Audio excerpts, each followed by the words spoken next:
All right. Good afternoon, ladies and gentlemen, SAME members. Really glad to have you on the call today. I'm Matt Altman. I'm the current chair of the SAME Key Leadership Development Commission, and we are so excited for this National Leadership Opportunities webinar. It will be recorded, so if you missed part or you want to replay this again, we'll post on the SAME website. You'll be able to watch it later. But we're so pumped to have such a great turnout today. It looks to be a great mix of active SAME members, some new members, young professionals, post-regional and national leaders, hopefully a lot of SAME mentors as well. And based on your inputs leading into this webinar, it looks like there's tremendous interest for all of the key leadership positions that we're going to discuss today. So we just couldn't be more excited about this opportunity. You know, I know 2020 has been a rough year for most of us, but I can assure you that this webinar is the ray of light that you've been looking for. We have an awesome group of dedicated, experienced SAME leaders, and we're all very eager and excited to tell you about our experiences in SAME leadership positions. So I hope you enjoy the next 30 to 45 minutes and feel very comfortable engaging in all of us in productive discussions. This webinar is all about you and providing you the information you need to learn more about these incredible leadership opportunities available in our society. So with that, let's get started. Kathy, if you could switch to the next slide, please. Oh, one back, I'm sorry. I was looking at the wrong screen. All right, so just a little bit of housekeeping to get going. During the presentation, please do keep your mics muted to limit the feedback. If you do have questions, please go ahead and post them in the questions box. For each of the individual position presenters or panelists, we'll be able to have an opportunity for questions specific to those positions. And then we'll have a Q&A session at the end. So ample opportunity to ask your questions, and all of us will be available afterwards for questions as well. The webinar will be recorded, as I mentioned, and it'll be available on the SAME website, so you can refer to it, or if you're a mentor or post leader and want to show this again at a post event in the future, we encourage you to do so. So with that, let's strap in because opportunity awaits. Next slide, please. All right, quick run through of the agenda we're going to talk about today. Talk a little bit about why we're here, because I think it's really important to shape why we're doing this webinar. Talk a little about Mythbusters, which we'll revisit at the end, and hopefully the information that our panelists will provide will help bust some of the common myths and misperceptions about SAME and key leadership positions. And then really the part that we're all excited about is these key leadership opportunity discussions. We have some incredible SAME leaders and volunteers who have filled in all these positions, and they're going to tell you about them from their perspective. Hopefully tell you how they got involved in them, the experience themselves, and the value that they got out of them as well. So that's really the meat and potatoes of this discussion. And then of course we will wrap it up with some question and answer. Next slide, please. All right, so like I mentioned, I wanted to provide a quick background about this webinar and what got us here today. The recently updated 2025 SAME strategic plan had a significant emphasis on developing leaders for the profession. A huge part of that emphasis was a deliberate focus on mentorship and highlighting all the great opportunities for leadership across SAME. Recognizing that as a society, we can do a little bit of a better job informing members about the great opportunities outside the post level, our national president, Heather Wishart-Smith, created the Key Leadership Development Commission last spring and charged us with building the bench of candidates for our key leadership positions. And whenever I mention key leadership positions, president, vice president, regional vice president, elected directors, and the community of interest leaders. And with that, we wanted to help people envision their SAME career paths so we can get people focused on growing into these amazing opportunities. So with that, we formed a diverse group of SAME members with varied leadership and volunteer experience to understand how we're currently recruiting people for those positions and developing leaders, and most importantly, where we could do better.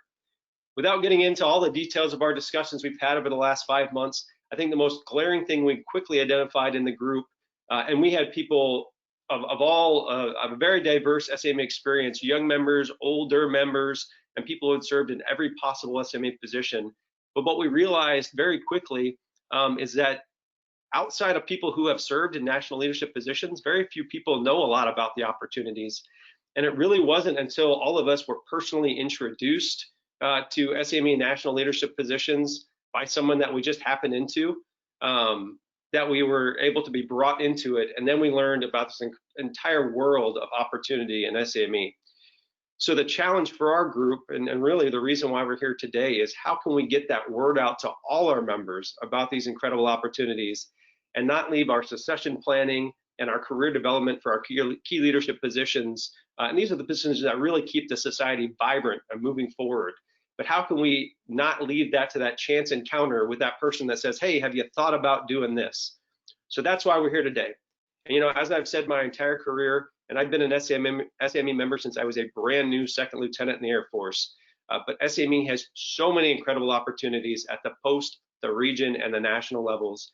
We just need leaders at every opportunity to understand what's out there and be recruiters and get the word out, get the value and the word out on that value. So this incredible turnout today is validation that this information is exciting for all of us, and we are super excited to relay it to you. With that, next slide, please. All right, just a few myth busters I want to throw out at the beginning. And again, I hope these presentations dispel some of these things, but we'll recap at the end as a little bit of a test. But here's some things that I know I've heard a lot, and I think a lot of us that have served at the national level have heard a lot in discussions as well. You know, people say, no, there's no way I have the time or experience to be an SAME regional or national leader. I hear that a lot. I also hear that, you know, you have to know somebody to be selected for an opportunity at the regional or national level. A little bit tongue-in-cheek, but you know, you also hear that there must be some sort of smoke-filled room where SAME regular leaders handpick our regional and national leaders. I also hear that SAME key leadership positions aren't open to young professionals, which we'll definitely dispel. And then people, I think, are really afraid to nominate themselves for these positions as well.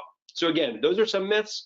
Listen to the presentations today, and then we'll cover them at the end to make sure that we adequately dispelled them for you. With that, next slide, please. All right, here's the portion of the webinar you've all been waiting for. We have some amazing leaders throughout SAME, and we're fortunate today to get to hear from 5 of the very best. These incredible human beings and really passionate SAME members have come from all walks of life and industry and came into their leadership roles through different means. Today, each will give you their perspective on getting involved in the regional and national level based on their personal experiences. And as I mentioned before, we'll monitor the chat window and the question box as each person gives their perspective. So feel free to type a question in if you have one. We'll also have the opportunity at the end of the webinar to ask questions of the entire panel. So without further ado, please go to the next slide. We'll talk about the community of interest leader. And it's my pleasure to introduce the first 2 panelists to talk about communities of interest. First off, we have Chief Master Sergeant Adam Boubedy. He currently serves on the National Board of Direction as an elected director. Prior to this position, he has served as post president, chaired the enlisted community of interest, and served in various leadership positions on 3 post boards. Adam is an Air Force senior enlisted leader with 17 years of active duty experience, and he's currently serving as a superintendent of the 627th Civil Engineer Squadron at Joint Base Lewis McChord, Washington. Joining Adam for this part of the discussion, we have Mr. Ben Matthews. He's an SAME fellow who's been an active member for almost 2 decades. Ben has served in numerous leadership roles on the Young Member Council for 13 years before aging out. Simultaneously, he was the college outreach chair from 2007 to 2011. Ben was also the Dallas Post president and a national elected director, both as a young professional. Most recently, he launched the virtual student chapter and currently serves as a Texoma deputy RVP while wearing multiple hats at the Dallas Post. Ben's currently a federal client manager at Jacobs, supporting the Air Force and Army missions worldwide. So without further ado, I'd like to turn it over to Adam and Ben. Hey, thanks, Matt. Love being part of this panel and being able to invite more people to get involved with SAME and everything we do. One of the top questions I get whenever I talk about, you know, communities of interest or any kind of leadership position, even just SAME in general, is how do I get involved? I'll tell you how to get involved. Just start. Really just start anywhere and look at what you're passionate about. You can see the list right here, all the SAME communities of interest that we have. And honestly, they build over time. You know, if there's something that's you're really passionate about, jump in and see where you can help out. And if you're unsure, if you're really into any of those communities of interest, it's easy. Just jump in. Each one of them has a web page. They all have monthly meetings. There is 0 commitment for you to attend one of those and just listen in and see what they're involved in. For myself, I started out working with the Southern Arizona post, and I ended up on their board of direction as a membership chair. Through that, I ended up going to a post leadership workshop. And just a short plug, if you ever have a chance to attend a post leadership workshop, go ahead and do it. You're going to learn a ton. But I discovered that there was a little niche where it was kind of vacant, right? Enlisted members really had no representation, or it was lacking at the national level and just in the society in general. So teamed up with the young member, now young professional community of interest, and started gaining ground for what the enlisted community of interest could be. And through that experience, we ended up setting up the enlisted COI. I chaired it, and built a big steering committee to go with it. And from there, I am now serving as an elected director and trying to feed back to the community and grow more leaders, right? So for you out there listening, if you're interested, start where you can. You could start small or you can go big. If you want to jump into a COI leader position, start off as a chair elect, take some time, and then set yourself up to be the chair. Or just jump in as a COI member and listen in and help where you can. The other thing you could do is take on a leadership role under that COI chair position and be part of their steering committee to really help be a leader for that community of interest. At the end of the day, I would tell you, contribute where you can and then build on that foundation. Don't let you stop you. Going from there, I would say that when you look at the commitment level, if you're going to be the COI chair, it's a good idea for you to take on the COI chair elect role, kind of shadow the chair for 12 months or so. Typically, you want some time as a chair elect before you sit in the position as the chair. And that is going to be a controlled term. Some of the COIs are different. The chair elect for COI, the enlisted COI, is 12 months prior to the end of term for the current chair. And all the steering committee positions are typically a 12-month position with no real term limit. Keep serving if you can.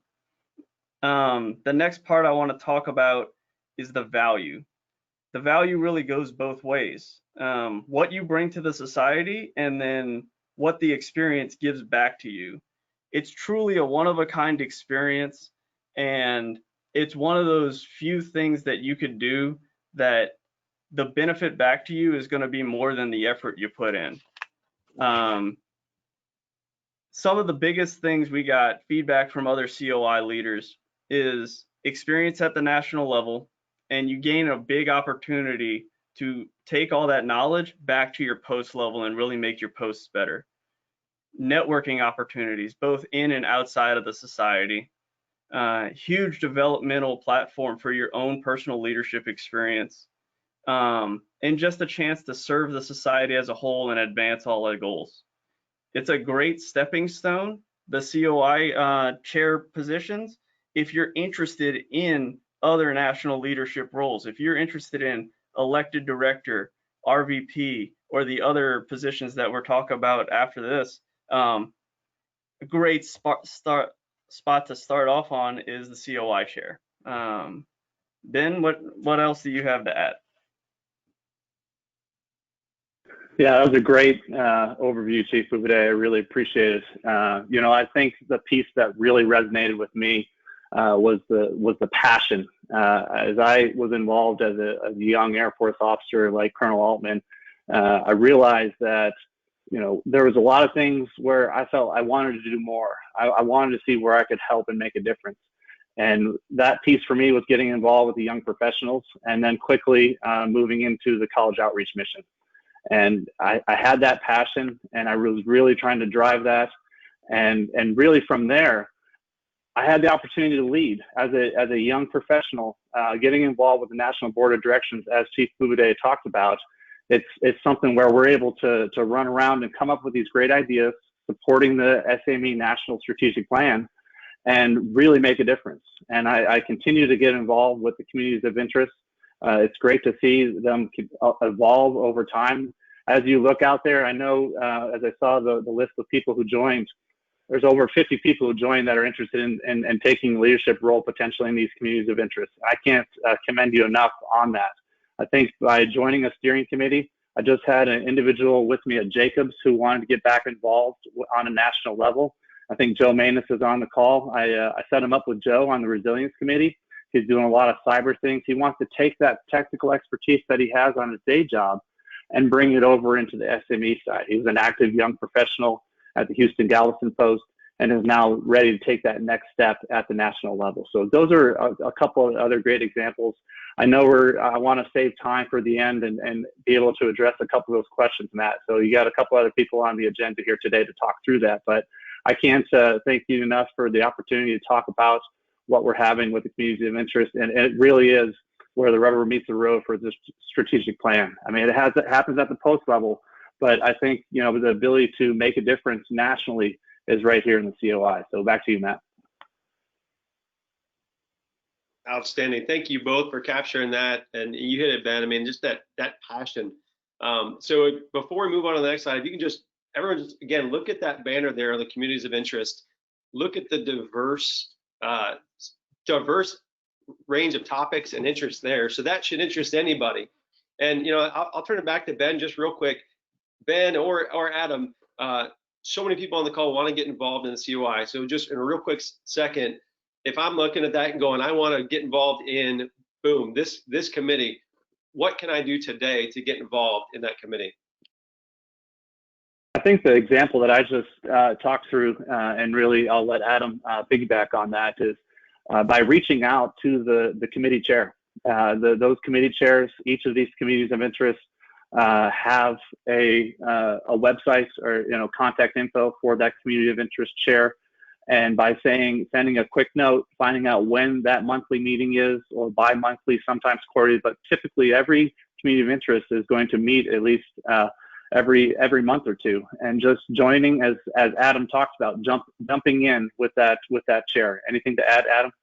Yeah, actually, so what you could do right now, even while this webinar is going on, go to Sammy's webpage, log in, go to your membership profile, go to Join COI, and click the Join COI that you're interested in. That'll put your name on their roster, and you'll start getting emails from that COI chair and that steering committee, and they will invite you to their meetings, so you don't even have to figure it out on your own. And if you like what's going on, keep staying involved, and then ask to volunteer where you can. Yeah, that's a great point, Adam. Thanks. Mm-hmm. Awesome. Thank you both. And again, we've got opportunities. If you have questions, please put them in the question box and we can certainly get to them. You know, and a good point before we switch to the regional vice president too, you don't have to go into a community of interest saying, I want to be the chair. I know when I was in charge of the Young Member Council, now the Young Professional COI, it made my day when someone reached out and said, I'd love to get involved. And really my job at that point became to find a position that matched their interests and their availability, and then they were off to the races. So thank you both. You guys absolutely nailed it, and I know that you're both available for questions towards the end. So thank you very much.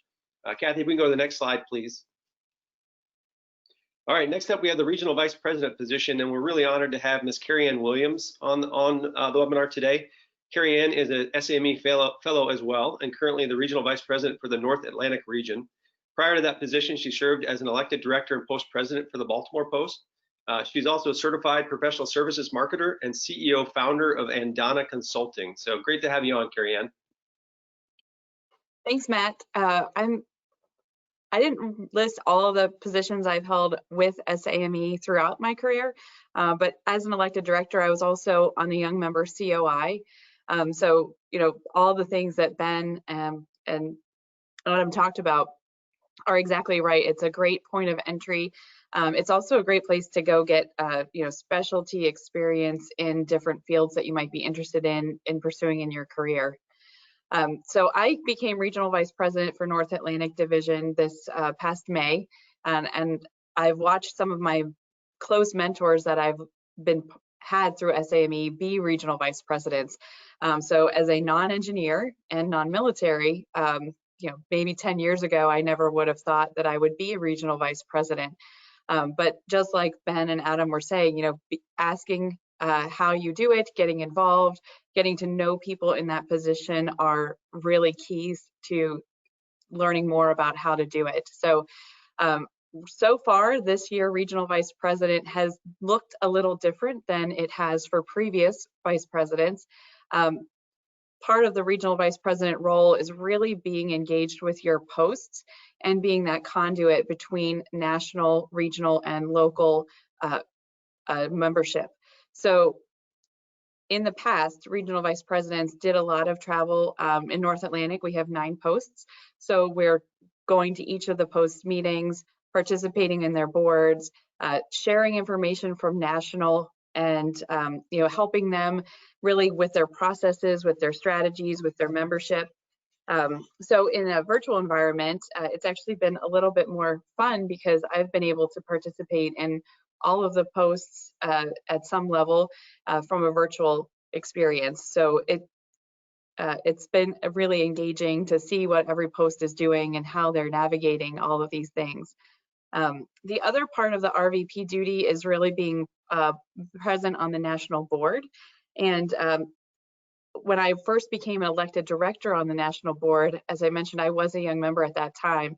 So it's fascinating to watch how a board functions for a 30,000 person membership. So I'd always been part of small businesses in my career. So being part of the SAME National Board really gave me exposure to large organizations and all the inner workings of what goes on, how decisions are made. And it also gives you an opportunity to find new mentors, become a mentor, and really be part of some really interesting decisions. As an RVP, you help implement the strategic plan. You're also really involved in awards and recognition programs. You get to give feedback as a member of the national board from your region, from your local posts, and letting national know, what's really impacting the members in your region and what's going on at a local level. So when you see things come out, changes to streamers or changes to recognition programs, as an RVP, you have a really big voice in helping national build those plans and build those programs. Another way that you can also become active as an RVP is to talk to your current RVP about a deputy position. Many of the RVPs have a deputy that supports them, again, when there used to be a lot more travel in visiting the posts and giving out regional coins, in helping with the post recognition programs. So as a deputy, you can shadow the current RVP, support them in all the roles that they need to do, and you learn kind of what the expectations are. The deputy RVP is not as formal of a process as becoming RVP, but you can take on that role and then move into the RVP role after that term ends. So it can be a 2-year term, then you can translate from the deputy into the full RVP role. And that is definitely built on relationships with the current RVP, understanding what the expectations are and building those relationships. The best part for me about the RVP role is really just learning everything about all of the posts in our region and learning more about what's going on in the society. Each post, as you guys know, is a little bit different.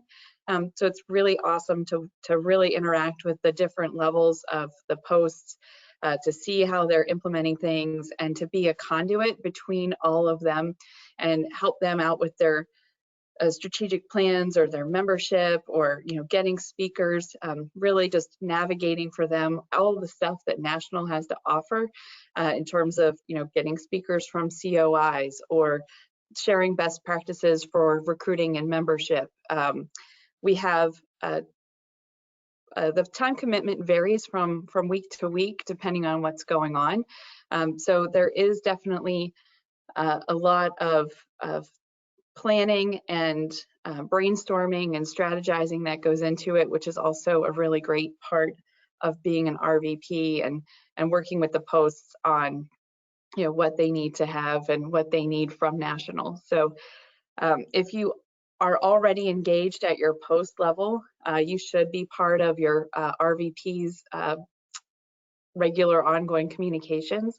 So if you're interested in an RVP role and you're already participating in a local post, or maybe you've been an elected director, talk to the RVP in your region. Let them know you might be interested in a deputy role if that's an opportunity, but also just continue to have a conversation with them about what they're doing, what they might need support with, and then you can learn more about the role and get in line for being considered for the next term of the regional vice president. So Matt, that concludes the RVP chat. Awesome. Thank you very much, Carrie Ann. And if you have questions for Carrie Ann, please continue to put them in the question box. But obviously, RVP is a tremendous, tremendous opportunity. I wanted to highlight too, if you haven't looked at the chat box on the call yet, please do so throughout this discussion. There's some great testimonials that people are putting in. And I know Kathy is dropping in from folks who don't have direct access. But I wanted to highlight one here since we're just talking about RVP. From Leanne, I'll go Z. So sorry, I'll just go Leanne Z. But awesome testimony. She said, even if you don't feel like a leader yet, SAME is an excellent leadership training organization. I never saw myself as a leader, but in 8 years, SAME leadership has mentored me from post secretary to post vice president to post president and now to regional vice president. So just awesome testimonial to what SAME is all about.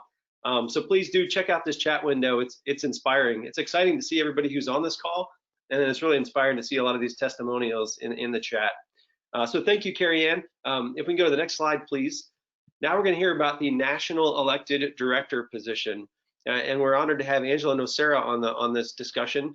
Angela is an SAME fellow and serves on the board of direction for the Panama City Post.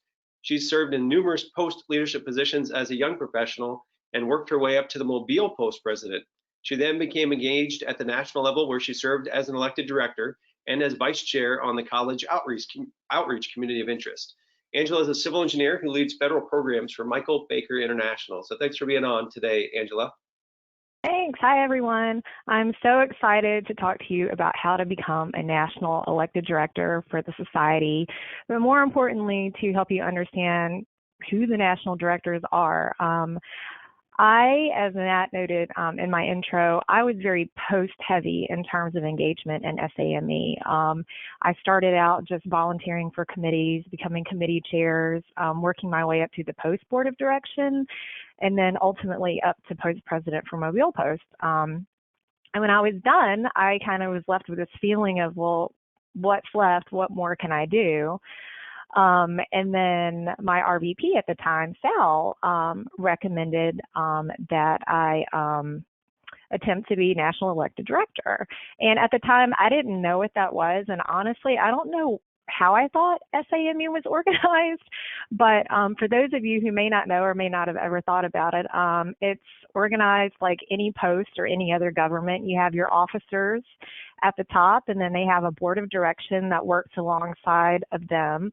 But the board of direction is actually members, it's the officers, it's all the elected directors, RVPs, and the community of interest leaders. And there's a whole bunch of people, and quite frankly, I don't know what's technically board of direction or not, but the important takeaway here is when you are an elected director, the two main things that you do every year are attend the national conferences, which is where we have the board of direction meetings. So you sit in a room with all of these elected directors, the officers of the society, the community of interest leaders, and just a lot of magnificent leaders within the society. And so for days at a time, you are not just helping guide and direct and tweak the direction that the society is going. You have a voice in that. It's kind of like the equivalent of Congress. You talk about everything. You get to learn what's going on at all levels of the organization. And then you also get to understand what's going on with the posts, with the student chapters. And so you're really firing on all cylinders when it comes to SAME. It's where you develop that very big picture understanding of what we're doing and how we operate together. And it's just a phenomenal place to be. I can't explain to you how much brain power is in that room. And when you're not talking SAME for your own personal goals, it gives you a lot in terms of you learn about different leadership styles just by observing the people in the room and how they conduct business. You learn a lot about your actual profession just by being in the room and seeing how people conduct real business. There's a lot of executives, young professionals, and everything in between. And so it's one of my favorite positions I've had within the society. So the official description for the elected director is that you're shaping the present and the future of the society by attending the board of direction meetings, which is what I just talked about at the conferences, engaging in discussions and supporting the SAME strategic plan development and implementation. And that's very important because you know, our organization's pretty fluid, and so we do a great job of charting a course, but constantly revisiting and making sure that the course we charted, maybe we need course correction, or maybe there's just other initiatives we want to add to it. And it's just great discussions to have with people and to be able to be a part of that and help guiding the direction of society. As far as experience, there's very little required. Just be a post leader. And that could be an officer, but it also could be a committee chair. And there are a lot of committee chairs within posts. A lot of people don't even think that being a committee chair is a big leadership position, but it really is. And then you can be on a community of interest. Like we spoke about earlier, you don't have to lead the community of interest, just be on it. And really the experience requirement, what we're looking for here is just people who want to participate and who want to be part of the discussion and part of the guidance of the society. As far as the level of commitment, it's a 3-year term. With the board of direction meetings, it's twice a year. So basically you get to JETC and you get to SBC a day or two early to make sure you can sit in on these full day meetings. And the meetings are intense, but they are phenomenal for all the reasons I just stated. I'm gonna be perfectly honest with you. It's a very, you have a large responsibility, but in terms of time commitment, as long as you can get to these meetings and sit in the room for the day, that's really it. There's not a lot in between. We do have a lot of task force and working groups, and what you'll find is when you're sitting in a meeting is that you will be asked to be part of a task force group or a working group or maybe even a community of interest. That actually happened to me. I honestly didn't even understand how the community of interest operated, but through being an elected director, I got heavily engaged. And then when I was finishing my term as an elected director, I actually transferred over and became a community of interest leader. So there's a lot that comes out of it. And the opportunities to get engaged in other positions during or after being an elected director really are endless. Value and benefits, I'm actually going to come back to that one. And then how to volunteer for this particular position. This is super simple. Nominations are due December 1, and all you have to do is click on the link on this slide here or go to our website. You can self-nominate. Your post president can nominate you, any BOD member, national officers, and even members of the SAME Foundation Board. Getting back to the value and benefits, yes, you have the opportunity to serve on a board of direction for a 28,000 member society, and that's cool. I'm not going to lie. It was really cool to sit there and have your little name tag and say, yeah, I'm here, I'm doing this, this is great. But the professional development and the networking is amazing. And unintentionally, when I became an elected director, I ended up being in a position where I was transferring from one company to another. I had a lot of things going on in my personal professional life. but SAME was my constant. And the most interesting thing that happened was I was at one company working in a federal program, and I was transferring to Michael Baker, which is where I am now. And my new position had nothing to do with the federal marketplace.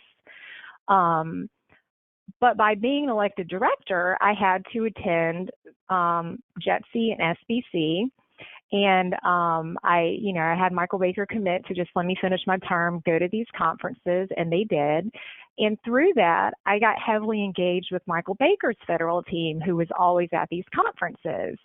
And in doing that, the entire trajectory of my career at Michael Baker completely changed. And so instead of the position I was originally hired to be, over the course of the past few years, I've actually morphed into, we have a very robust federal program in our Southeast region, and now I'm the lead for that program.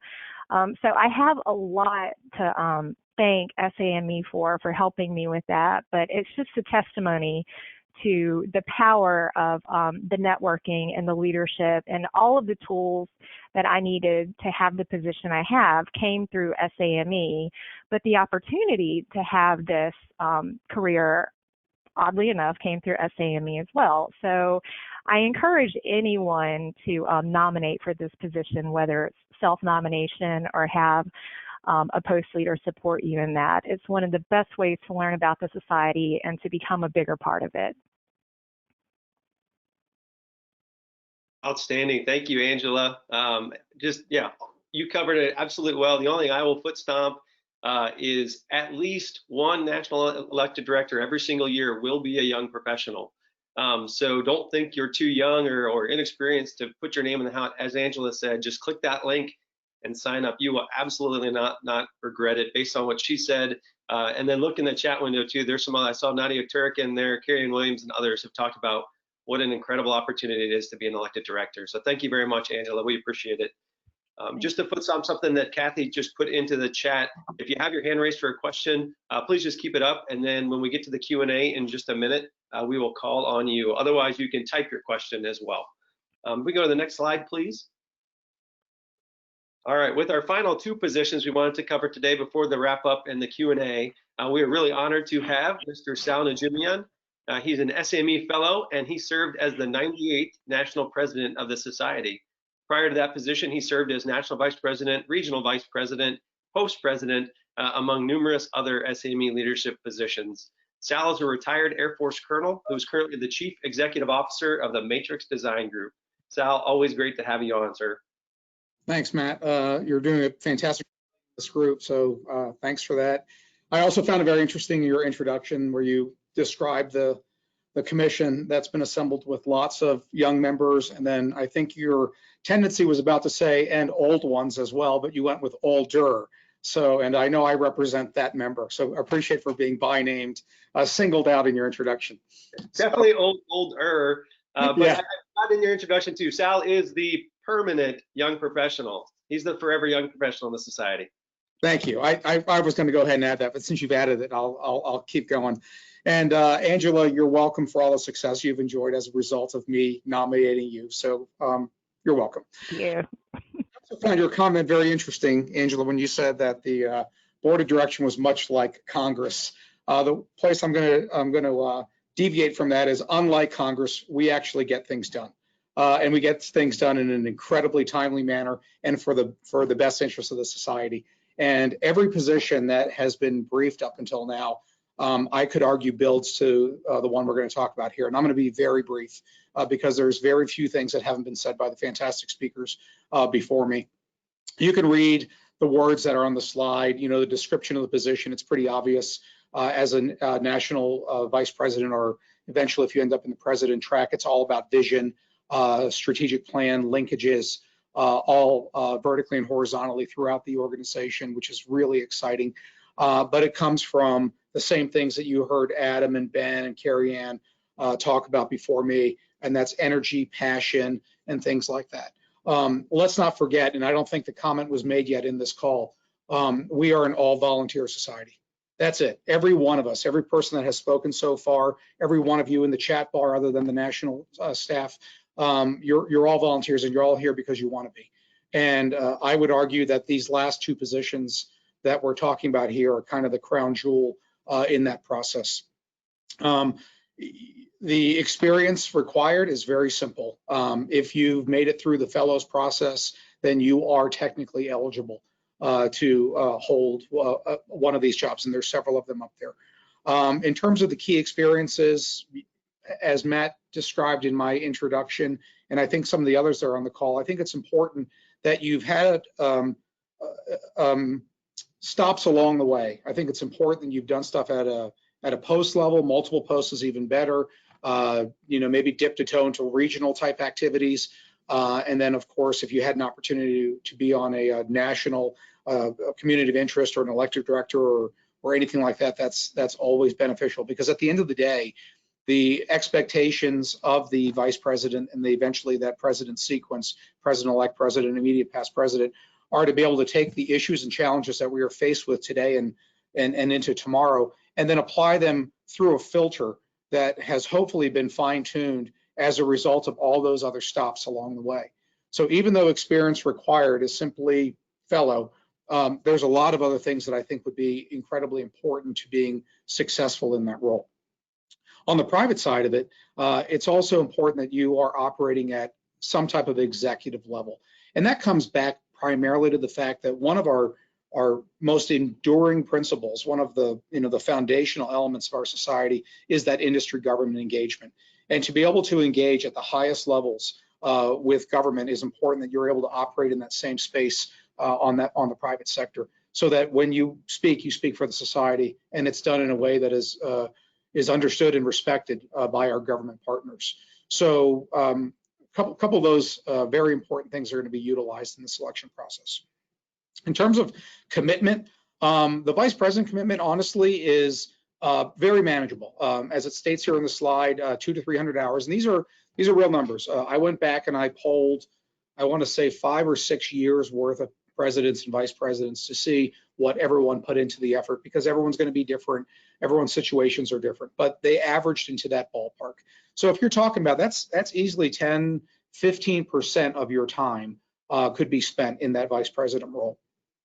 The president position, this is where Matt's mythbuster, I think, falls apart. This is on that first question of I don't have the time. This is one where I'm going to say you have to make the time. The national president role over 3 years, so president-elect, president, immediate past president, will probably involve somewhere around 2,000 hours over 3 years. So you are literally talking a man-year of effort spread out over a 3-year period. As you can see, it's kind of a ramp up, high point, and then a ramp down on the backside as immediate past president. And frankly, it'll again be what you want to put into it. In my time, and we could get 5 other very active immediate or past presidents, they can all give you their perspectives. It's going to be whatever you decide you want to invest. I wanted to get out and see as many posts and meet as many people as humanly possible. And in my 1 year in the job as your national president, I got to 24 distinct post and or regional events. That's basically one every 2 weeks. Sometimes it'd be in conjunction with something else. Sometimes I'd be able to tie a business-related reason to be somewhere. But it's what I wanted to do. And being able to get out there, listen to the issues, bring them back, get them as ground truth, and then utilize that to then shape where we were going next. Because I had the honor of then moving on in my past president time to then help shape the strat plan for 2025. So being able to take all those experiences and then still put them to value, put them to use. In terms of value and benefit, probably one of the most exciting and valuable experiences of my entire professional career, and that includes 24 years in uniform. The ability to represent our society, which I firmly believe is the best professional society out there, and to be the one that gets to be the face of something like that is just incredibly exciting. And then again, the people that you meet along the way and the great work that you get to do. From a personal perspective, my company obviously gained from that as well, as yours would. Because it's, you get introduced in your SAME capacity, but right behind that is the company that is giving up a lot of time and treasure to allow you to be part of that. So in exchange for that, you get an opportunity to put your company front and center, and I think that's important. Again, nomination procedures, just like what everybody else said. Anyone can do it. You can self-nominate right now if that's something you're interested in doing. So Matt, I'll stop there so we have time for Q&A. Thanks. Awesome. Thank you. Thank you very much. You absolutely nailed it. And folks, yeah, 1 December, you got plenty of time to complete these applications and self-nominate or be nominated for these incredible positions. But thank you very much, Sal, and really all of our panelists for telling your SAME stories and providing details on so many of our incredible leadership opportunities. If I can go to the next slide, please, Kathy. All right, so hopefully we tick through most of these myth busters. I'll just touch on them quickly because I really want to get to your questions. Sal talked about the time or experience for a position. I'd say that's absolutely false. And really, depending on your interest and availability, we have a position for you at the national level. If you're not clear after this call what that might be, let me know. I'd happily help you navigate that decision. You have to know somebody. Note, the nomination selection process is fair and transparent. And really, if you can tell from the chat box right now, we celebrate interest from a broad range of SAME volunteer leaders. Really, for those of us who have served, excuse me, served in these positions, we just want to get the word out. And we're excited when you know about these and want to participate as well. I think we talked to the smoke-filled room. You know, the society is dedicated to developing leaders, and we're really focused, and we're trying to promote a fair, transparent selection process. But we really do need everybody's help to make sure that every single SAME member knows what incredible opportunities there are out there.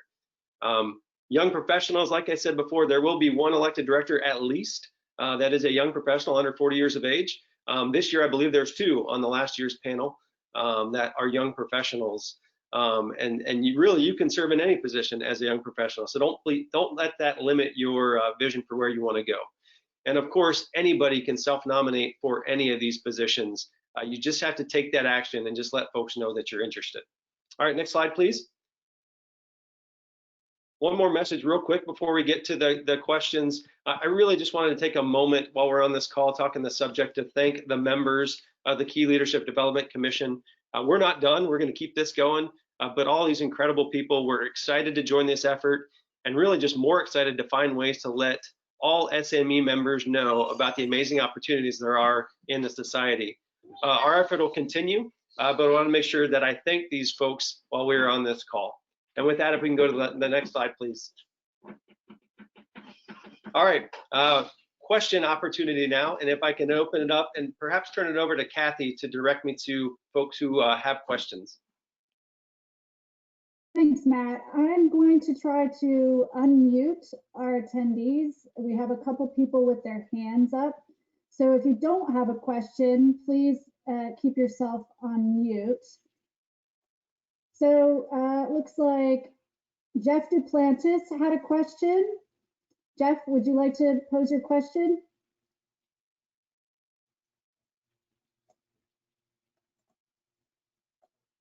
I'm not sure if he's able to come off of mute.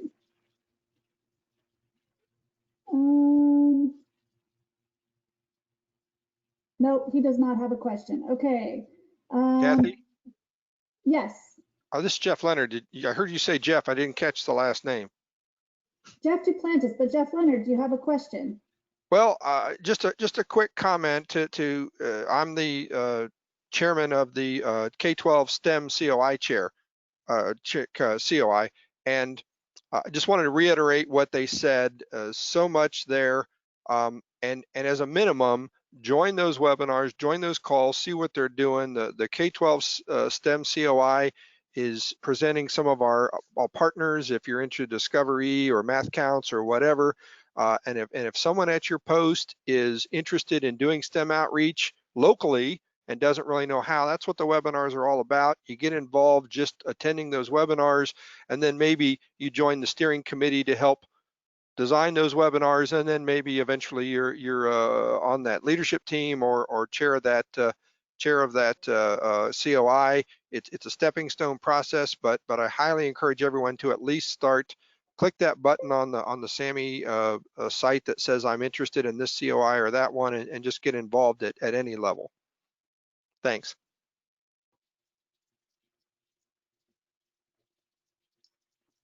Okay, I think we have a question from Patrice Melanson. Patrice, if you can take yourself off mute, you can ask your question.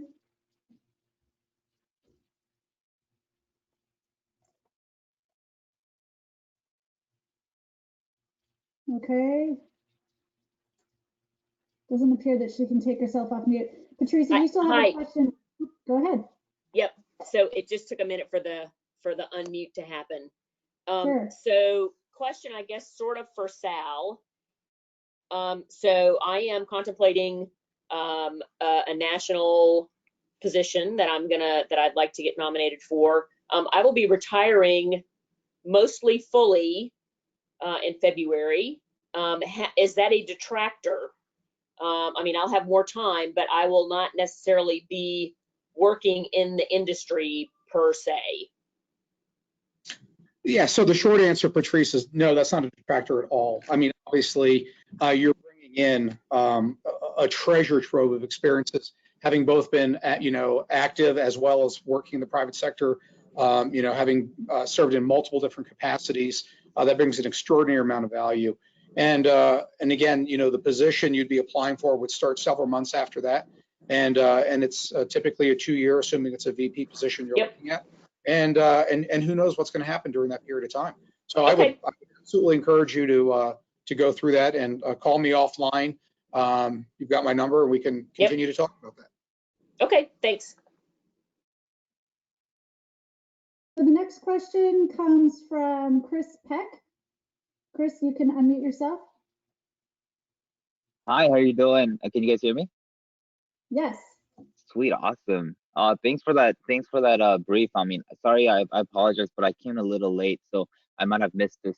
You might have answered this question already, but throughout the selection process, is there a specific area that you guys look at for specific roles for certain positions, whether it is leadership, work experience, or etc.? Hey, Chris, are you interested in a specific position, or are you just talking about in general? I am interested in a specific position, but I mean, I guess the question is for the broad audience, so for general, I guess. Sure. Well, the beauty of it is, if we're talking about elected director, vice president, or president, those are elected positions within SAME. So your experience will go out and be part of the voting process for the society to vote on those positions. I would say from a COI perspective, and I'll defer to any other panelists too if you have a perspective, but my biggest thing is are you interested and are you passionate about what you're doing? And then I like to bring in a broad range of experience at the post level and in industry and in the military to just really diversify that experience and that opinion for whether it's a COI, at the RVP level as well. There's a wide range of experience. So just the fact that you're interested and you want to step up and do it, I think is the most important thing. And I think most people on this call would realize that whatever experience you're bringing in conjunction with your passion for SAME is going to be perfect for these positions. Anybody else on the panel want to take a stab at it? Hey, Matt, this is Adam. I can kind of throw something in there. So as a COI chair, and I would say any COI chair, no one's going to turn away a volunteer. It's just not going to happen. Now, some of the other panelists kind of talked about it. We can help direct volunteers towards where their passion lies and create positions within the steering committee to help enable you to do what you want to do and help out everybody. The other positions, going through the elected director process myself, your experience is going to help build a resume for your candidacy, but it's going to be up to the society and everybody who votes on if that's what gets you in there. Yeah, great points, Adam. And Chris, great question. And if you want to talk it offline too, I'd be more than happy to talk about what you're interested in and your SAME career path from here. So thanks for the question. Yeah, Kathy, thank you so much. Are there any other questions in the chat? In the chat, we did have a couple questions. We have somebody else with their hand up, but I'll go to the chat. And I believe I answered them, but I'll let you know what they were. So somebody asked about if the travel was funded by SAME. I believe that was in response to Sal's comment about having so much travel while he was president. So Sal, did you want to answer that? Yeah, sure, Kathy. When I was in that role, Matrix is a small company, so we don't necessarily have the pockets that maybe some of the larger firms do with SAME. So I had a deal with our national leadership team that I had a travel budget. It wasn't enough to cover all 24 of those visits I said. So as I mentioned, I was able to just parlay a significant amount of my work-related activities into other events. So if Matrix had me in San Antonio because I had work with AFCAC or something like that, I would try to schedule that in conjunction with maybe a San Antonio event with their post. Similarly, Northern Virginia, DC, Tidewater area, any places that I could be for work, I would do it on that nickel or dime, so to speak, and then the balance I would basically give the bill to SAME. SAME is wonderful about it. Again, you've got time because you got your year as president-elect. As you're getting ready to be president, you don't need to travel nearly as much, and then it could just be a budgetary item that could be put in there. And again, we recognize the value of the all-volunteer leadership, and SAME has put resources against that.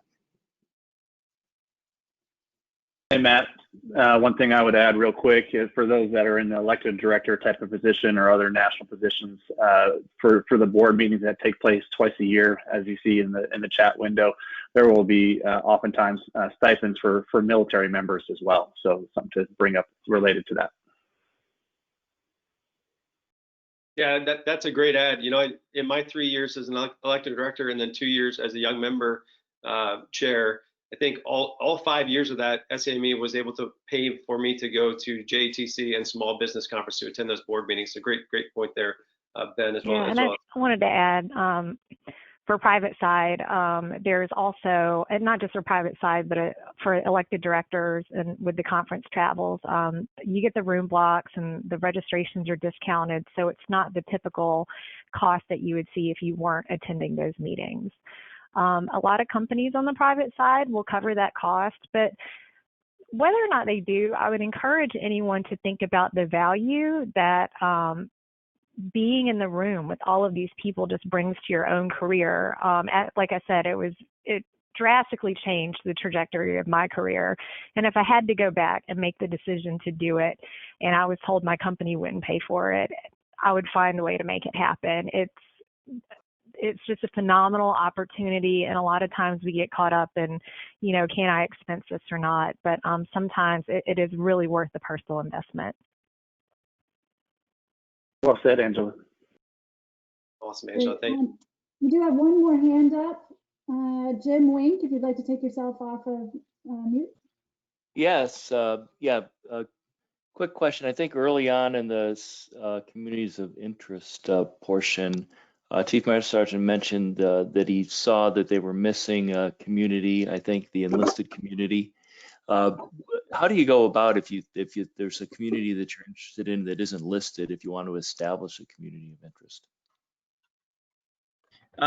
Hey, that's a really great question. And I could certainly give you the whole story offline about it, but what happened was while I was at the Post Leaders Workshop, you know, I ended up talking to Joe Schrodel, and he mentioned that he was great to see an enlisted member because we really don't have representation very often. And I found out that there was the young member, now young professional community of interest. And I was like, okay, well, at least I fit in here.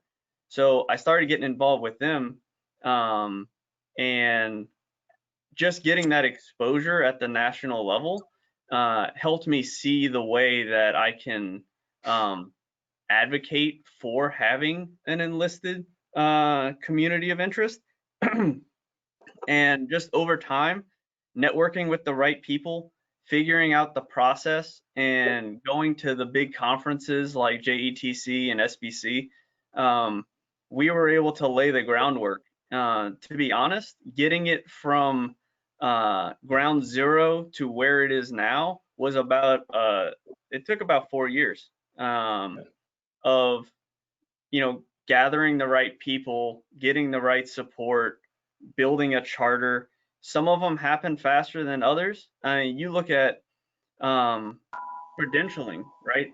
So that started out as a elected director task force led by Neil Wright as the Warrior Transition Task Force, and it turned into a COI, and it's had some struggles recently, and it's now a position on the young professionals community of interest. So things shift based on how much support we can give it and how much interest it has. But if it's something you're interested in and you start networking with the groups that are available, we can rally enough support to turn it into a community of interest that has its own steering committee. Got it. Great. Thank you. You're welcome. Ben, were you jumping in to add to that as well? Just real quick, I know we're getting short on time, but I would say like another example of that was our virtual student chapter. Some it didn't really exist. We were trying to put something together. We ended up nesting it under the college outreach community of interest. But if there's a gap that you think is aligning to our SAME strategic plan, Jim, just keep pushing and bring it through to many people on this call, and we'll make it happen. Great. Thanks. Great add, Ben. And as Ben alluded, we are getting to the end of our time here. But hey, I know I can speak for everyone on this call that if you have other questions or want to have follow-up discussions, we are absolutely game for those. We'll be thrilled to hear from you. Just let us know offline. Let Kathy know if you want to talk to one of us specifically. We all love talking about SAME, and we're all passionate about leadership in SAME, and we want to introduce that to as many people as possible. So please let us know, and I know that we'd all be happy to continue this conversation. And with that, before we lose everybody on this call, I'd really like to thank all of our incredible panelists today. Thanks for your time, your experience, and your passion for developing SAME leaders. Of course, I'd like to thank Ms. Kathy Off for making this webinar happen today, as well as all she does to support SAME with the national office team. We are so fortunate in SAME to have an incredible national office as the backbone of the society. And if I can, just leave you with 2 foot stompers, because I sit in on a lot of these webinars, and you always have to have a takeaway. So I've got 2 for you. If you're an SAME member who liked what you heard today and you think you might want to step into these positions, first off, do it. But if that's you, please tell somebody. Tell somebody today that you are interested in one of these positions. Reach out to one of us on the call. Tell your post president. Tell your employer. Let somebody know that you're interested. Tell them today. Take that action to do it today, and we will absolutely make it happen. And based on all the value you heard on the call today, you will not regret that decision to raise your hand. It will open you up to a world of opportunity that you didn't know was possible in SAME. So please tell somebody today. And on the other side of that, if you're a post, a regional, or national leader listening to this call, hopefully you're also mapping out your SAME career up to that national president position. But please share this information with somebody. Perhaps share it with your post, show this webinar or post event, or find an active volunteer in your post and encourage them. Perhaps somebody that you mentor. Pay it forward and encourage them to step up into one of these roles. Don't worry about losing volunteers to the national level. I guarantee you that if you open them up to opportunity at the national level, it will exponentially increase the opportunity and the exposure for your post. So with that, I hope this was a bright spot of your 2020. And I really look forward to seeing tons of new, excited faces stepping up and killing it in our incredible SAME leadership opportunities. So thanks again for joining us. Thanks again to all of our panelists for being a part of this and for being just incredibly passionate leaders in SAME. And just one more time, if you have any questions or are interested at all, please reach out, let us know. We are more than happy to continue this discussion. Thank you very much for joining us today.